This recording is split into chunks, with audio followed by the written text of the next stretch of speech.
Spiritual class रखी हुई है। स्पिरिचुअल क्लास इस चीज़ को लेकर रखी हुई है कि हम लोग, जैसे हम यहाँ पर क्या सीख रहे हैं, पार्लर सीख रहे हैं। अब आप लोग सोचते होंगे रोज़ हम पार्लर सीखते हैं, ये क्या सिखाने लग गए, क्या इस चीज़ से कोई प्रॉब्लम होती है? कुछ नया सीखने को मिल रहा है कि नहीं मिल रहा है?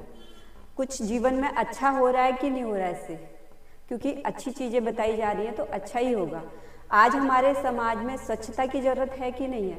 स्वच्छता मतलब कि जैसे हम घर में डेली साफ सफाई करते हैं, ऐसे ही हमारे समाज में भी बहुत सारी चीज़ें चल रही हैं, गंदगी चल रही है एक प्रकार की।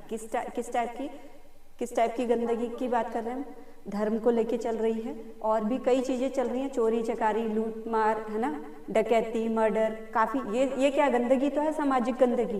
तो हमारे समाज की स्वच्छता चाहिए हमें, लेकिन वो स्वच्छता कहाँ से आएगी? क्योंकि हम लोग अपने अंदर तो देखते ही नहीं कभी की गलती है या नहीं है ना। हम क्या देखते हैं? दूसरों की ओर देखते हैं हमेशा। अंतर्मुखी, अपने अंदर की गलतियों को देखने का मतलब क्या है? अंतर्मुखी होना। और बाहरी दूसरों की गलतियां देखना, उसको क्या कहते हैं? बहिर्मुखी होना। तो अंतर्मुखी और बहिर्मुखी, इनके फायदे क्या है, नुकसान क्या है, वो तो सब लोग जानते हैं। लेकिन क्या होता है, अंतर्मुखी होना ज़्यादा जरूरी है बजाय कि बहिर्मुखी। और हम ज़्यादातर क्या रहते हैं, सभी लोग बहिर्मुखी रहते हैं। जैसे हम किसी को उंगल करते हैं, क्या हो रहा है? तीन अपनी तरफ मुड़ रही है ना। तो ये हमें नहीं दिखती कि ये तीन मेरी तरफ मुड़ रही हैं, इसका मतलब इससे ज़्यादा गुनहगार तो मैं हूँ। लेकिन ये हमें अपनी तरफ नहीं दिखती, हमें दूसरी की तरफ दिखती है कि ये गलत होता है। तो वही चीज़ अब जो स्पेशली आज जो समाज में चल रहा है, वो धर्म को लेके भी चल रहा है। धर्म को लेकर जो लोग इधर उधर जा रहे हैं, डिस्ट्रैक्ट हो रहे हैं माइंड से, वो क्यों हो रहे हैं? क्योंकि वो धर्मी जो कर्म कांड है उनको धर्म लेके चल रहे हैं, लेकिन एक्चुअल में धर्म क्या कहता है उस पर कोई नहीं चल रहा। वो पाथ क्या है वो कोई नहीं चल रहा। अच्छा, आप लोगों ने ये जरूर सुना होगा, यहाँ पर जितने भी स्टूडेंट बैठे हैं सब लोग जानते हैं, सब अलग अलग धर्म से हैं। मैं अलग, तुम अलग, कोई पंजाबी, कोई सिख, कोई मुसलमान, ऐसे सब अलग अलग धर्म से। लेकिन आप ये बताइए कि किसने ऐसा सुना है कि परमात्मा तो एक है? हम इंसानों ने ही धरती पर क्या कर दिया, अलग अलग धर्म बना दिया। किसने सुना है? आपने सुना? सब ने यही सुना ना? एक मिनट, हमने ये सुना है कि परमात्मा तो एक है, ईश्वर एक है, चाहे उसे हम अल्लाह कह दे, रब कह दे, भगवान कह दे, गॉड कह दे, वो एक है। लेकिन क्या है, हम मनुष्यों ने इस धरती पर आके अलग अलग धर्म बना लिए हैं, ठीक है। तो लेकिन इस चीज़ को समझता है कोई कि वो एक कैसे है और अलग अलग धर्म कैसे बन गए? कोई समझता है? कोई अपनी तरफ से बताएगा कि वो अलग अलग धर्म कैसे बन गए?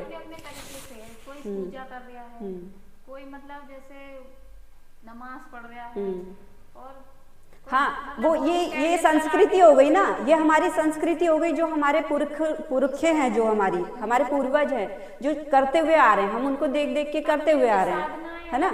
हम अपने पुरखों को, पूर्वजों को ये सब करते हुए देखते हुए आ रहे हैं, तो हम भी वही चलते हुए मानते हुए आ रहे हैं, यही चीज़ तो है।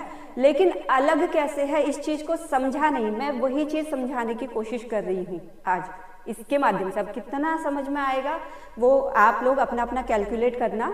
मैं सिर्फ वही बता रही हूँ कि आपने ये सुना होगा वसुधैव कुटुंबकम, इसका मतलब होता है विश्व एक परिवार है। किसने सुना ये चीज़? और कौन कौन मानता है कि विश्व वास्तव में एक परिवार है? सब मानते हो? तो लेकिन ये सिर्फ शब्दों में सुना है हमने, इसके अर्थ को जाना कि विश्व एक परिवार है, लेकिन वो परिवार कैसे है ये नहीं जाना। तो वो चीज़ मैं यहाँ पर बता रही हूँ कि वो परिवार कैसा है, एक उदाहरण, एग्जाम्पल को देकर। मान लो विश्व एक परिवार है, मतलब ये पृथ्वी हो गई, पृथ्वी पर अलग अलग कंट्रियां हैं, बहुत सारी, ठीक है।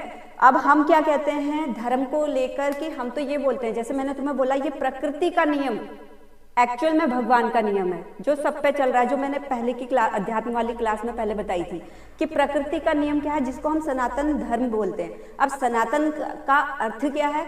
सदा रहने वाला, शाश्वत, जो हमेशा रहता है, जो कभी नष्ट नहीं हो सकता, मिटाकर भी नहीं मिट सकता। उसके एक नियम है, जैसे इस शरीर को चलाने के नियम है, इस संसार को चलाने के नियम है, एक देश को चलाने के नियम है, एक परिवार को चलाने के नियम है, राज्य को चलाने के नियम है। सब चीज नियमों से चल रही है ना। तो वैसे ही इस संसार को चलाने का एक नियम है, वो प्रकृति का नियम, जिसे हम माँ प्रकृति बोलते हैं, वही है सनातन धर्म, जिसे हम कहते हैं सनातन धर्म। अब लेकिन कहते हैं कि विश्व एक परिवार है, उसमें सब अलग अलग हो गए, हिंदू, मुस्लिम, सिख, ईसाई, अलग अलग धर्म हो गए। ये परिवार में कैसे आ गए, ये चीज मैं आपको बता रही हूँ।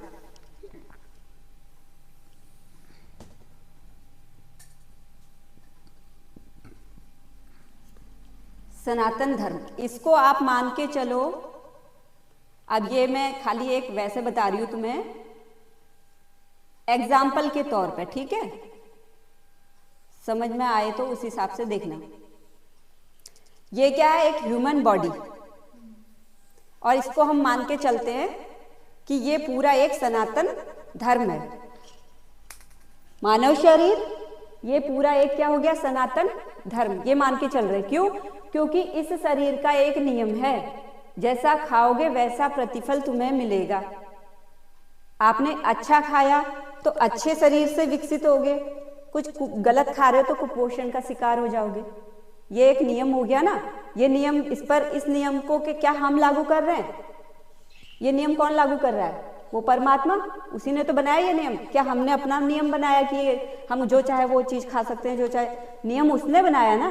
तो ये इस शरीर को हम मान लेते हैं, ये विश्व, पृथ्वी जो हम कह रहे हैं ना, एक परिवार है, तो इसे एक परिवार मान लो, इस शरीर को। क्यों? क्योंकि इस पूरे शरीर पर चाहे अच्छा भाग हो चाहे बुरा भाग हो, सामने का भाग हो जो हमें दिख रहा है, चाहे जो पीछे का भाग है जो हमें नहीं दिख रहा, लेकिन है क्या, पूरा एक ही तो है। इसको हम अलग नहीं कर सकते। इसमें से कुछ भी अगर हमने अलग कर दिया तो वो पूर्ण नहीं माना जाएगा, पूर्ण शरीर नहीं माना जाएगा, वो अपूर्ण ही रहेगा, है ना। तो अब इसमें ये हो गया एक नियम पर चलने वाला इस चक्र को, इस शरीर के आवरण को, जिसमें ये सारी चीजें रखी हुई हैं। हमारा शरीर किन किन अंगों से मिलकर बनता है? यकृत से, हार्ट से, किडनी से, बड़ी आंतों से, हमारी त्वचा से, नस नाड़ियों से, हड्डियों से मिलकर बनता है। तो ये सारी चीजें इनके क्या हो गए, अलग अलग अंग। जैसे यहाँ पर हार्ट हो गया हमारा, यहाँ पर लीवर हो गया, यहाँ अमाशय हो गया, यहाँ फेफड़े हो गए, और इधर बड़ी आंत, छोटी आंत हो गई। इस तरीके से अलग अलग अंग हो गए।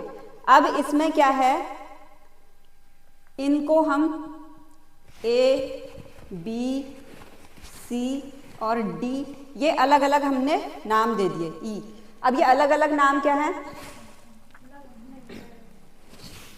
ये अलग अलग अंग जो हैं, ए, बी, सी, डी, ये क्या हो गए, अलग अलग धर्म। हिंदू, मुस्लिम, सिख, ईसाई जो हम अलग अलग कहते हैं। अब ये ए, बी, सी, डी प्रकाश में कैसे आए, मतलब कि ये धर्म उजागर कैसे हुए? अब इनका समय काल अलग अलग हो सकता है कि कोई पहले आ गया, कोई बाद में आ गया, लेकिन हम यहाँ पर ए, बी, सी, डी करके इनको बता रहे हैं। हम किसी को ये नहीं कह रहे कि ये हिंदू धर्म या मुस्लिम धर्म, सिर्फ ये कह रहे हैं कि ये अलग अलग धर्म। ये मान के चलो हमारे शरीर में, हमारे ही शरीर में, हम तो एक जीवात्मा है, लेकिन हमारे शरीर के अंदर अभी और बहुत सारी जीवात्माएं हैं। पता है किस रूप में है? ऐसे सूक्ष्मधारी जीव जिन्हें माइक्रोस्कोप से देखा जाता है। अगर हम अपना हाथ करेंगे और ऐसे देखेंगे, तुमने उसमें भी देखा होगा, डॉक्टर वगैरह वो देखते हैं तो बहुत कितने सारे कीटाणु होते हैं। वो चलते फिरते जीव हैं, मरे हुए जीव नहीं है, चलते फिरते हैं, हमारे हाथ में अभी भी दिख जाएंगे।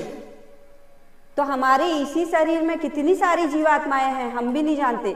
मतलब एक संसार के अंदर औरों के भी कई बहुत सारे संसार हैं। तो इसी शरीर के अंदर क्या है, गुड बैक्टीरिया और बैड बैक्टीरिया, दोनों चीजें हैं।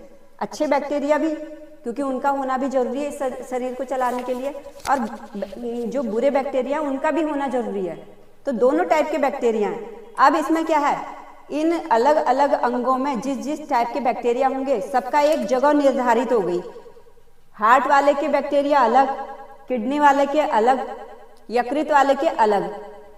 अब ये जो बैक्टीरिया है, इसे मान के चलो हम इंसान, जो कुछ बैड भी हैं और कुछ अच्छे भी हैं। अब इनमें से जो कुछ अच्छे बैक्टीरिया होंगे, गुड बैक्टीरिया होंगे, उन्होंने क्या किया,